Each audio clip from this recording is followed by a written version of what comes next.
function. No, you're not. It ain't lit at the function.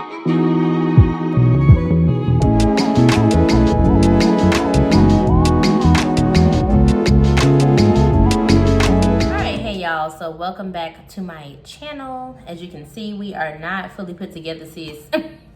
We are not. I'm gonna go ahead and put some handy dandy Vaseline on my lips so y'all don't look at the crust the whole time I'm talking. I'm not gonna really be showing you what makeup products I'm using. It's the same stuff, and I really just want to stay focused on what I am talking about. So go ahead and get your snack, get you a little drink depending on when you watching.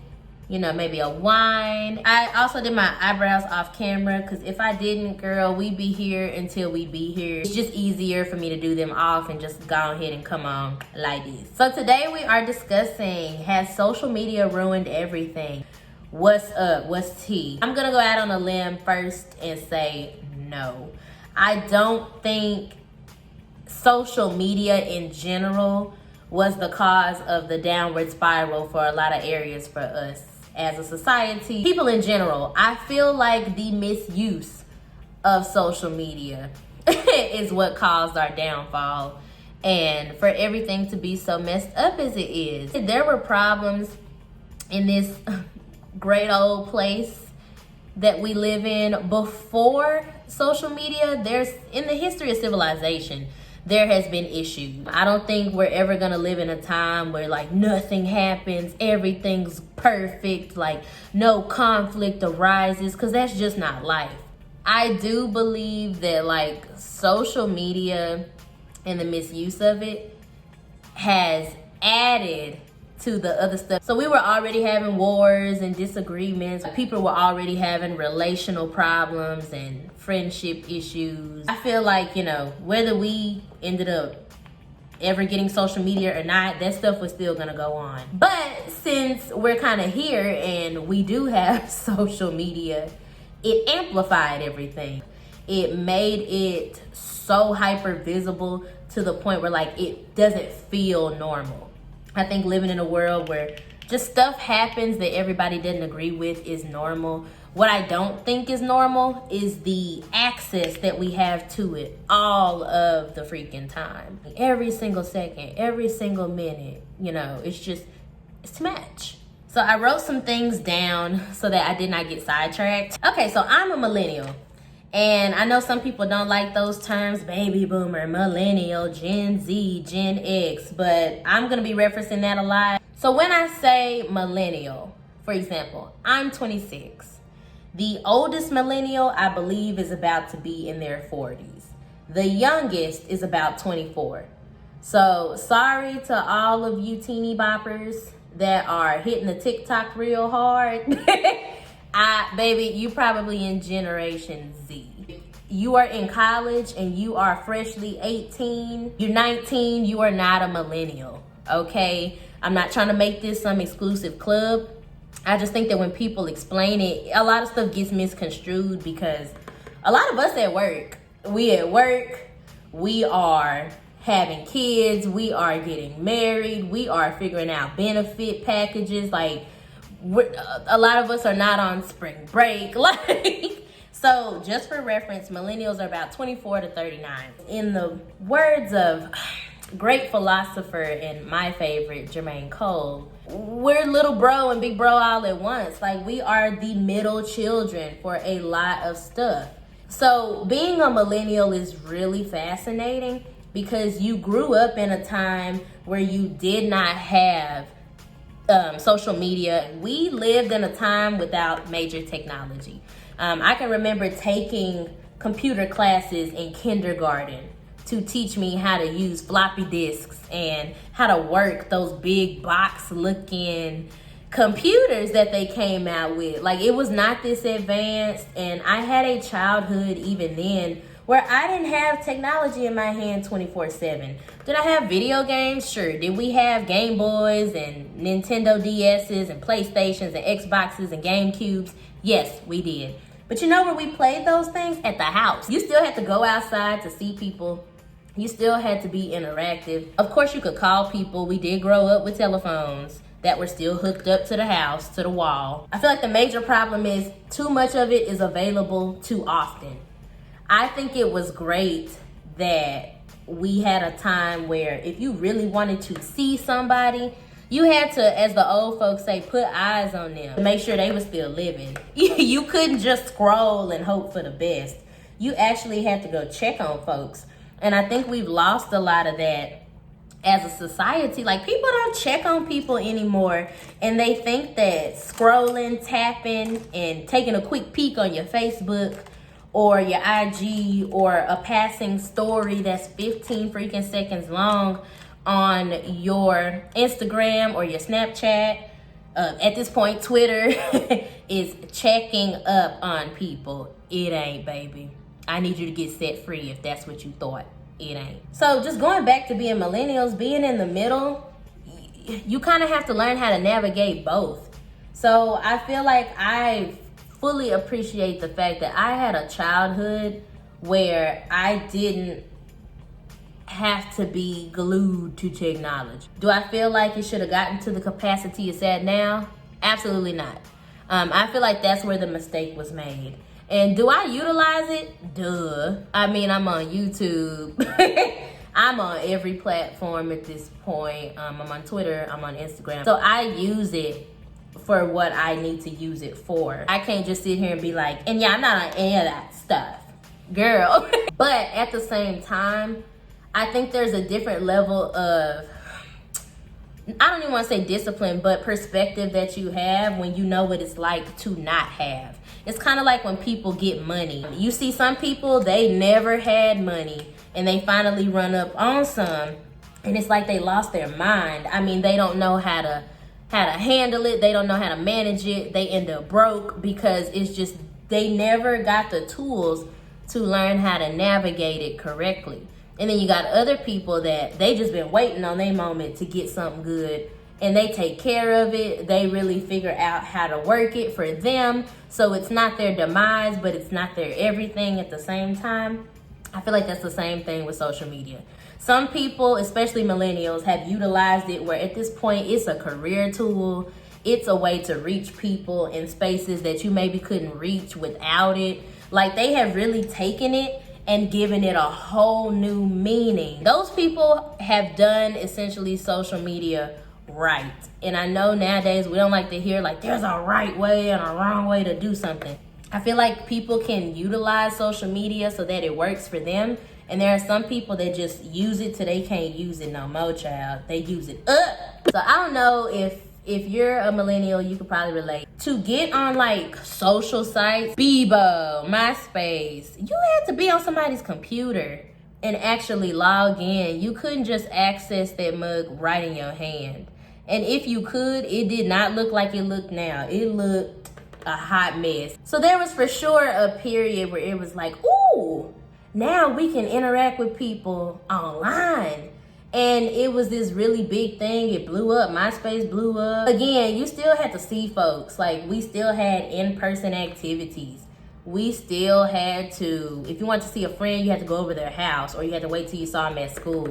Like, it wasn't just the end-all, be-all. I can see your whole entire life, and I know every single little thing, because you can only put so much up on MySpace. A lot of people were not using it as a business tool. It was more so for fun. It was to build a space that was your own, express your individuality, and at the same time connect with people. I think that's where we should have left it. I think we should have left it there. I think we should have left it on the computer. I think we should have left it on the laptops. Even then, even if you don't own like a desktop computer, I think that's where we should have let it die. You had to be so invested to get home and be like, let me see what Lisa was doing. Let me see what Timmy was doing. I mean, I know I saw them all day, but let me see what they talking about, what they think about me. Like, that was just so much. That was dedication. I don't care what nobody says. That wasn't for the weak. That was for those that were really willing to put in the time. At that moment, I still could go home and not have to see nobody. If I didn't choose to get on a computer, I didn't have to see anybody. I could really go home and be free. And now I feel like we got the shackles on. It's like an umbilical cord. And it's not even just social media. If we want to go a little deeper, I think when they put all this stuff on mobile phones is really when the script flipped in the wrong direction. Before, you could only get on a mobile phone and call or text. If you used to hit that little internet button, baby, you were finna pay a fee. And if you are old enough, you remember that, where, you know, you would accidentally hit that little internet icon, depending on what type of phone you had, and it would start spinning. That means, uh-oh, they finna charge the internet to my bill that I don't pay. Maybe I need to get up off of this. Woo, that was so ghetto. That was so ghetto. You were on the phone to be on the phone, to do exactly what phones do. Let you call and let you send text messages, which was revolutionary enough. We were barely past the point, like when I got a phone, minutes weren't free until after certain hours. So you really couldn't even chop it up that long with people if you weren't on free minutes or you weren't on the house phone. Let me tell y'all, I'm so appreciative that we have and we got cell phones, because here's what I didn't want. I didn't want to grow up in a world where I had to search for a payphone if something happened to me. Because that's what our parents had to do. My mama has told me so many times, yeah, I was out one night, you know, and I ran out of change and couldn't get on the payphone and had to like go. It's just too much. I feel like that was so inconvenient that you literally had to struggle just to make a basic phone call, especially as a woman. Like, for your safety, bruh, they could keep that. I'm so glad that we ended up having stuff like cell phones or Apple Watches or things of that nature, where you could at least communicate with somebody about your safety. All this other stuff that was added, I feel like was unnecessary, and I feel like it ruined everything. I feel like that's where it all went to hell in a handbasket. I appreciate the convenience. I do, especially as somebody who tries to find easier ways to do a lot of different stuff. I like to work smarter, not harder. So I can appreciate the technology for what it's given and what it is. A tool that allows us to be able to live in a more convenient world so that we can be more productive. You should have left it where it was at. You can't work. You can't be in a space with somebody and genuinely enjoy their company because you're always checking your phone. And it's like an obsession. It's like a drug. I think I heard a scientist on some program I was watching, y'all, don't quote me, say that it's like as soon as you get a like or you get a comment, it's like a level of dopamine in your brain that is like, yes, more. Dang, should I wear this? Is social media gonna approve? Or people that I've never met and I'm probably never gonna meet, like, are they gonna like what I say? Are they gonna like what I like? Are they gonna like what I watch? And it's just, I don't think we were meant to have that much consideration for millions and billions of other people's feelings and input. I think we were meant for smaller focus groups, just based on history. I don't think we were meant to be that hypersensitive to everybody's opinion. I'm finna get off my eyes, y'all. It's getting on my nerves too, but I'm trying to fix it. Whew, it got a little hot. It's like, when is enough, bro? And the scary part is, I don't think we can go back. I don't think we'll ever be in a world where we don't have social media. And some people are like, well, I just want to go off the grid and not have social media at all. And it's like, that's a good idea in theory. If you are like a millennial and younger, that's very, very difficult. Just to be honest, peer pressure makes it very, very difficult to not be on social media, because our generation tends to have the fear of missing out, or what people call a FOMO. And the minute you feel like, oh man, what don't I know? that everybody else knows, it makes you get on. Some people get on purely for information. Those are the people that don't post, and they feel like they cooler than everybody because they never post. And I just, I stay low key, and I just keep up, and I just know what's going on. And it's like, all right, you don't want to miss out. You want to be in on the jokes. You want to be in on the camaraderie. You want to get these looks off from time to time on the gram. Like, let's just be honest about it. People like validation. People like acceptance. People like feeling like they are a part of something that's bigger than them. That's why a lot of people join organizations and clubs and sororities and fraternities, and they end up in certain friend groups, and they get behind certain causes, and that's okay. That's natural. It's so much to talk about when it comes to this topic. I wish they would shut social media off certain times of the day. At this point, the likelihood of that happening is slim to none, because people have used social media now.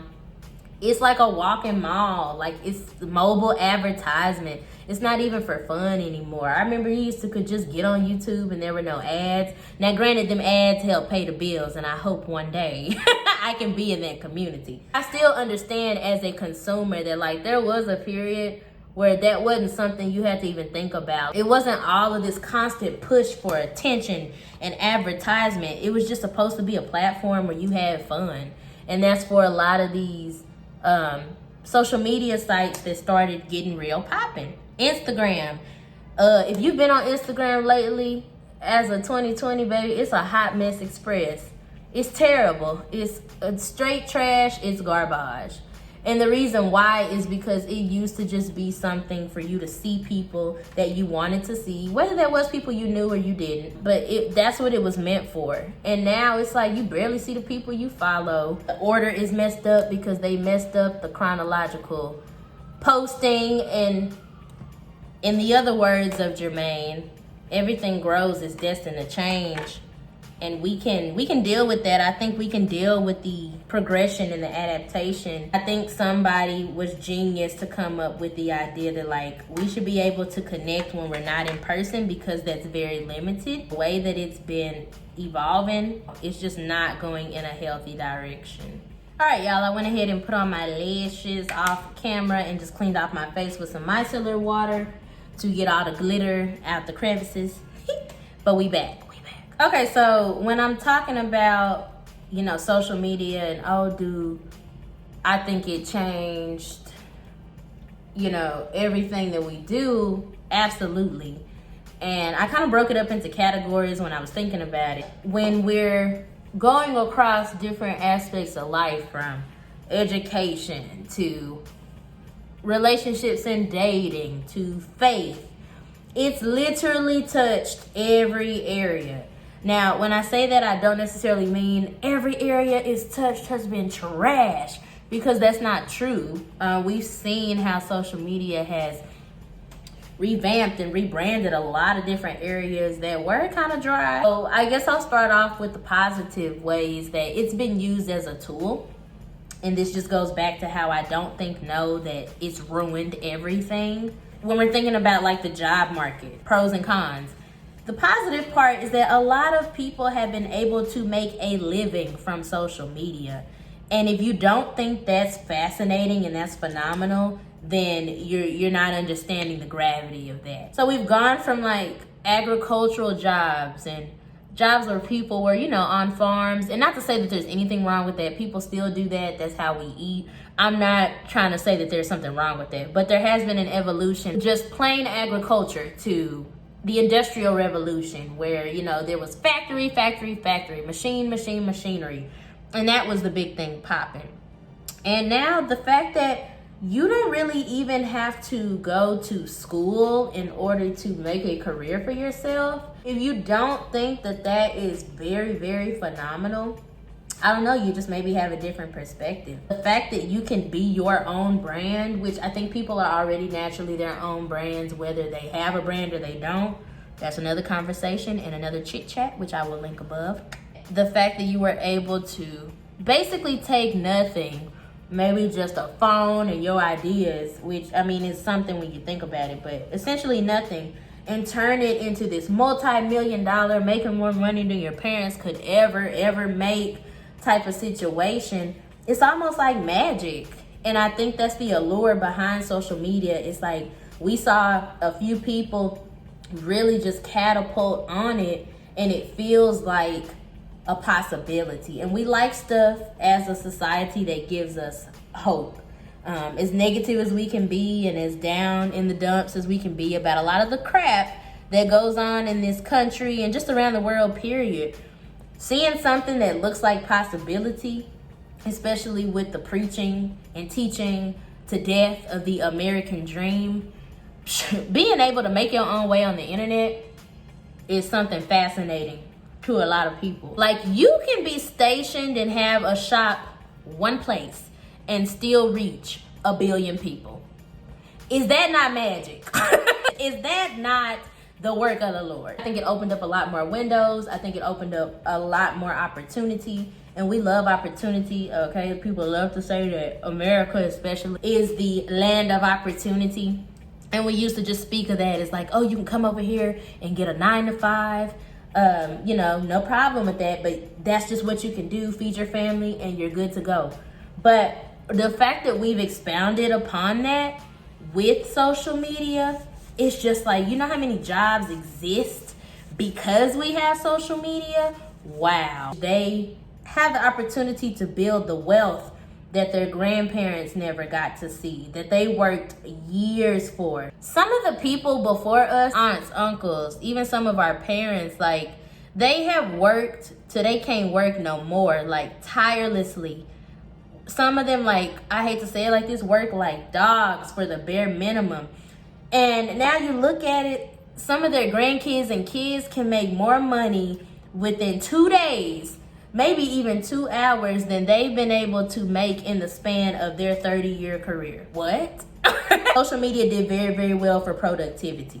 So we're gonna take a W on that one. Now, the cons for the job market with social media is that you do have more competition, because there was always job competition. There's always going to be job competition. So if I'm already a big box company that was making money before there was even social media, like all we needed was commercials and we were on go mode, maybe a few ads in the paper, then the fact that now I can push, and I have the money to push even more advertisement to people in the audience I want to target with the click of a button. We saw Toys R Us go under. And the problem with social media when it comes to the job market is if you don't adapt, you're gonna get left in the dust. It's faster now. It was one thing back then for companies to be like, okay, maybe we need to change the business model. Maybe we need to adjust the way we do this and we do that. Maybe we need to rebrand and come up with a different look. And that took time. Like, it takes time to do advertisements by hand. It takes time to put up billboards. It takes time to print out ads in the paper. But baby, I can hire some 20-something to create me something real fancy online and it be up in less than 30 minutes. And I have snatched everybody from the other competitors. Like, you can't afford to be slow in this job market, because whether you're a social media based brand or not, you have to come with it, because there's always somebody fighting for attention, for your audience, another audience that they maybe haven't reached yet. And I'm not a business guru, but you have to do some type of adapting in order to stay afloat as a business. Just from what I've seen, what I've heard from business owners, you can't just do the same thing for 45 years and expect that to get you to where you want to be. It's great because it produces a lot of opportunities. You have to work almost double just to maintain or to be a fair player in the game. So let's get into dating. I'll start with the cons with this one. Social media has trashed dating. I think it is absolutely taking it to hell with gasoline draws on. That's just my opinion. It's already hard in the first place. It takes work to date. It takes work to maintain a relationship. It's just work, okay? And you throw in the fact that, like, now we got all these other options.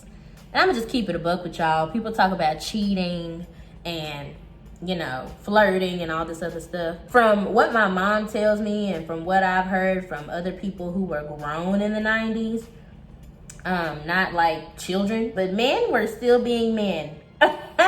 And that's not to say like all men are bad. We're not gonna get on that soapbox, but men were still being men. And you know, if somebody was gonna cheat, they was gonna cheat, whether they had a family across the way, whether they were engaged, whether they were coming back from war, whatever it was, baby. If they was gonna cheat, they were gonna cheat. People gonna do what they want to do regardless. And you can't blame social media for somebody being unfaithful. You can't blame social media for somebody being a flirt or for somebody being deceitful, because that's a character flaw. If you are already a deceitful person in real life, if you're already a liar, if you're already a cheater, if you're already abusive, and you just take that to a platform, it's not the platform's fault, baby. You need to go to therapy. Okay? You need help. Because that means you have something going on with you where all you did was transport it from real life to virtual. And that's a you problem. The apps are trash. I've been on some of the apps. They're trash. Just, if you were thinking about it, it's onto it. There have been some success stories, but I feel like we cling to those all the time. And we're like, well, you know, my homegirl found her wonderful husband on a dating app and it's been working out great for them. That does not mean that it's going to work out like that for you. Somebody made a good analogy online. They were like, going to the dating apps is like going to the thrift store. You know, when you hear a homegirl and she's like, yeah, girl, I went in the thrift store. You should try it. And I found me this really cute vintage Chanel purse. I mean, like, she found the one in a million, because the odds of you finding like a vintage Chanel purse in a basic thrift store is really, really low. But people have done it. So you go looking, thinking you're gonna find you a vintage Chanel because your homegirl found one that one time she got lucky or she got blessed, and now you upset because when you go in there, all you see is like dollar store purses and a old like jacket. That's what it's like being on the apps. Now I feel like we in 2020, if you still getting catfished, that's a you problem. We got too many resources for you to still be getting catfished, but I digress. And it's very easy to just treat people like they're disposable. Whether you think you're doing it or not, the longer you spend on apps like that, and even social media in general, like the longer you spend just being able to slide into somebody's DMs real quick, if it don't work out for you, we've almost revved up our brains where it says, that's okay, somebody else coming though. Somebody else, and there's gonna be somebody else, and we're always looking for the next person and the next like and the next DM and the next swipe right. And it's like, bruh, you never really take the time to, one, get over people, to figure out like what you actually want. It feels like a quick fix. Well, I can just find somebody right here. Then you don't really do a lot of inner work, and you end up messing yourself and other people up. That's why so many serial killers and really just messed up people to pick from, because it's too easy. I feel like when you make stuff too easy, there's no work or effort put in behind it, because you didn't have to do anything to get it. All you need to do to get on a dating app is make you an email address and post you a picture. And they barely used to make you post a picture back then, but now they make you just for, I don't know, verification purposes, to try to do better. The bar is really low. The bar is in hell. If you're talking to 6 people at one time and all of them don't work out, it's cool. I got 6 more, if not 12 more, if not 15 more, if not 20 more lined up, ready to go. And I don't have to worry about like, oh man, you know, are they gonna like me or not? You don't have to put in no effort, because if they don't, you got another batch coming. It's not normal. The romantic in me says, you don't want to be like somebody finds on a dating app and they just like, well, I mean, I guess, you know, I've been sifting and searching. I done ran across like 60 people. You cute enough, you'll do. Sir, you got me messed up. It's not fair. And I just think it's a way, again, to set yourself up for unrealistic expectations. And I wish I could have been grown like in the, I say late 80s, early 90s. So I could have been like in the club when people really didn't have phones on them. Like when you could get your Mac on, get your swerve on, you could dance with somebody all night, like really get to know them over a drink, because you met them face to face. So when you go home, if they hit you back up, you already know what they look like. You kind of know what the conversation is like, but you just be able to have a little bit more intel. And I feel like now, bruh, people think that once they've been on the internet and stuff has gone so fast that that's the way it's supposed to work in real life. And that is so dangerous. Meeting a woman and expecting her to automatically like you because that's the way it works for you on these dating apps, or that's the way it works for you on Twitter or Instagram. In reality, you have to get to know people. It's low-key cringy if you running up on a woman because you do that online. So you might get maced. You might get tased. You might get shot depending on which state you in. It's just made it so hard to be traditional. I always say I'm a very traditional person. Like, I believe in, you know, romance and dates and all of that. And social media has just made everything too easy. Oh, y'all remember we went through the Netflix and chill phase? All you gotta do is just set up a movie. The bar is so low. Everything is just too accessible. You had to see people in person.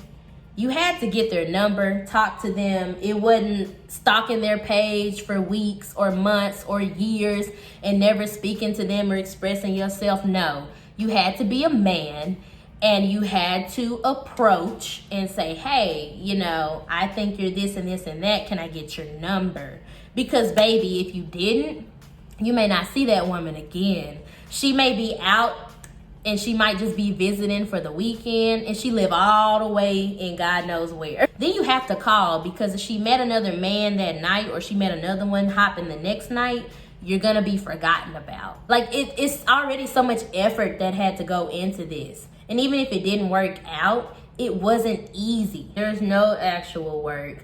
And people that think that that is just like, girl, he slid in my DMs, that is nothing. It's a step, depending on, you know, if you don't live by their person or if, you know, they're across the way. That makes sense. I get it. It's not like actually exerting any energy. It takes nothing to send the same message to 20 people. Like, what else sets you apart? And that's my whole point. On the plus side, though, a lot of people have met their significant other on social media. And I think that's beautiful. I think there's something great about being able to run into a quality person that you did not know existed and actually build a life with them.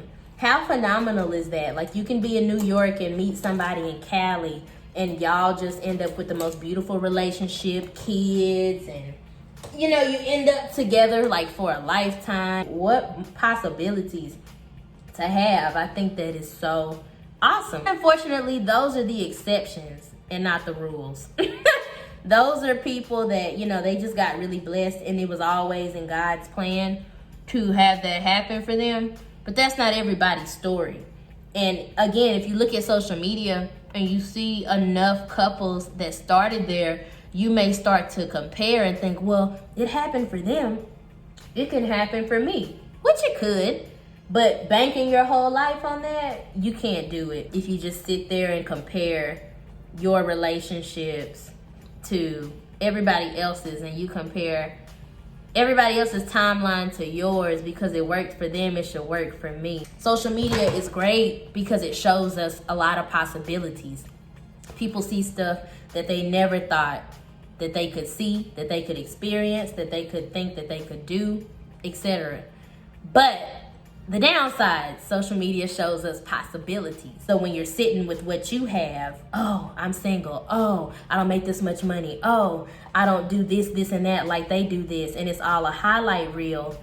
Your possibilities then turn into your detriment because you're spending more time looking at what you could have instead of honing in on cultivating, growing, and focusing on what you do. I'm so glad I went to college before social media was like big. Now, Instagram just started popping maybe like a year before I went to college wasn't what it is now. There were no stories, close friends. It was none of the extra stuff that we have now. It wasn't all this over editing. Like, it was a lot that you could do on Instagram without the pressure. When I first got to college, we were able to like have actual parties and interact and get to know people, because everybody wasn't on social media the whole time. Would we maybe still take pictures? Yes. Being on Snapchat the whole night, like, hey, we lit at the function. No, you're not.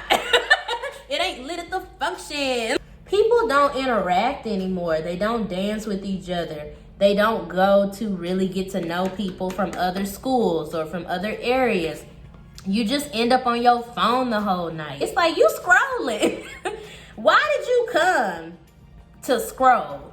I just will never, you could have stayed at the house if, baby, all you were gonna do is scroll all night. I think that is just so trash. I appreciated when I did get to college. I had a few experiences where people were just there to have a good time. We were just there to literally party, to dance, talk to other people, to really build community and all of that other good stuff that you try to do. But nowadays, it's just like, who can have the most drip on the way to the function? Who can look like they're having the most fun at the function? Who knows all the words to the song when they get on Snapchat? Like, are you actually having a good time, good sir? Like, I don't think you are. Everything's for clout. Everything's for show. And it's fine to document having a good time, but it's also important to be in the moment. And I feel like social media altered a lot of our in the moment moments. Like, I'm not even gonna lie to y'all. I may not do all of that at parties, but I do that when I go out to eat. It is such a sad thing that I have to take a picture of my food. Like, bro, when did I start doing this? I didn't used to do this when I first got to college, when I became an adult. Like, I wasn't posting pictures of my food. But that's the effects of social media. You don't realize it's gotten into you that much until you're doing stuff that you didn't used to do. And I think that's how a lot of people get caught up online with trying to chase clout, chase fame, and chase followers, and chase identities and personalities that are not theirs.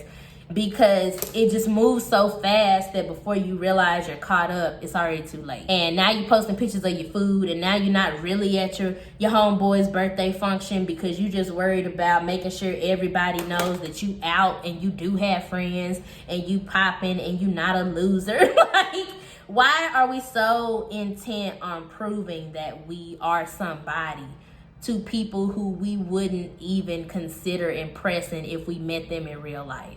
People that maybe used to like stuff just because they liked it are afraid to like what they like because of what social media is gonna say. Am I gonna get dragged on Twitter? Am I going to get reposted on Instagram? When you're going through a period as an adolescent in college and you're discovering yourself and you're figuring out what you like and who you are, that's a very vulnerable time for somebody to be putting your whole life on blast, including you, and you don't even know what it is yet. Like, you don't even know where you are as a person all the time. And now you've gotten your most embarrassing moments and your mess ups all on the internet. Even if it wasn't your choice, people just have their phones out all the time trying to get an Instagram story. If you fail, if you got played at a party, if, something happened to you while you were on the yard, like, somebody has recorded it and somebody has uploaded it. And now you can't even be embarrassed in peace. You used to could be embarrassed in peace. My mama tells me all the time, you can mess up, be embarrassed, and move a whole nother state and start over. And we can't do that anymore. She's like, y'all's generation, you cannot do that anymore. Whether you move from here across coast, to another country, it will follow you. And so I think it's ruined the experience of growing up. Making a mistake now is more detrimental than it used to be. It feels different. It feels 10 times worse than it is. Other life experiences, y'all, I've seen some stuff on Facebook and I'm like, y'all really caught that on video and posted it? Goofy. I've seen people's weddings be ruined. because people got their phone all out while the ceremony's going on. Like, I'm sorry, baby. You will not be live broadcasting my wedding. If they were gonna be here, they would have got invited, and that's on period. People die, and I've seen like bodies on the internet. Why are you posting somebody's dead body on the internet? What is wrong with you? Just experiences natural phases of life, like death and marriage and having kids, has been tainted by people's use of social media. I mean, having a baby, I don't want Instagram and Twitter to see like all of my kitty in all of its pushing out my child glory. No. I thought I was feeling this lip. I ain't feeling it. Okay, yeah, I like this lip a lot better. My eyes are doing enough. I just didn't want to even do too much on my lips, so a nude it is, a nude mood. It was already enough pressure being in middle school, looking goofy. I think a lot of them have succumbed to the pressure of, okay, I have to be like this or I'm not popping, or I have to be like this or I'm nobody, or I have to be like this or I'm not gonna be successful in life. And it's just really sad to see. I myself was a kid that was going through enough just being a kid, and I couldn't imagine if I had been all up on Instagram and Twitter and Snapchat along with all of that. I just may not have even made it, y'all, to keep it 100. I do believe comparison is the thief of joy, because again, you can't be content with what you have if you're always looking at what somebody else has. It can be really, really daunting to always have to live through somebody's celebration and you feel like your life is less than celebratory. I understand. I fully understand. But there's something to be said about using social media for your advantage more so than your downfall. Use it to express yourself and who you are more than using it to impress people who you don't care to impress. I feel like that's easier said than done. I have been there where I have seen people do more than me, have more than me, you know, accomplish more than me, and it's not a fun feeling. But again, there is just such beauty in living in your own story and not using social media as a barometer. All right, I'm gonna go wash my hands. I hate having makeup on my hands. White walls, it's white shirt, too much. So I'm gonna wash my hands and I'm gonna come back with my final. All right, guys, so I'm back. Final thoughts. Do I think social media has ruined absolutely everything? No. Do I think it's altered a lot? Yes. It is what it is. It's here to stay. It's not going anywhere. We're not going back to the Stone Ages where we were. We know too much. But I think that while we do have it, we can just take personal time to figure out how we want to utilize it to work best for us. I feel like we're in this really deep, dark space because nobody has drawn a boundary line. Yeah, I love social media. I think it's great entertainment. I get my laughs off. I get these looks together, okay, and get to share them with the folks. I do a lot on social media, but I also am so grateful that I got to experience life without it because I know who I am as a person. This is just a tool for me. Use it to your discretion, boo, and, you know, do you. If this is your first time checking me out and seeing what we got going on in the space over here, thank you so much for stopping in. We hope that you decide to stay and partake in future shenanigans with us. And if you are a returning member of the Trice Tribe, gang, we appreciate you stopping back by to see what's happening. It never goes unnoticed or unappreciated. You know we love you over here, baby. You know I got a soft spot for you. Make sure you give this video a big thumbs up if you did enjoy. It helps your girl out a lot. Also, if you aren't a member of the Trice Tribe, make sure you subscribe, honey, so you don't miss any more videos, any more fun, any more good things around here, okay? I'd hate that for you. And with God's good grace, I will see you in the next one. Bye, y'all.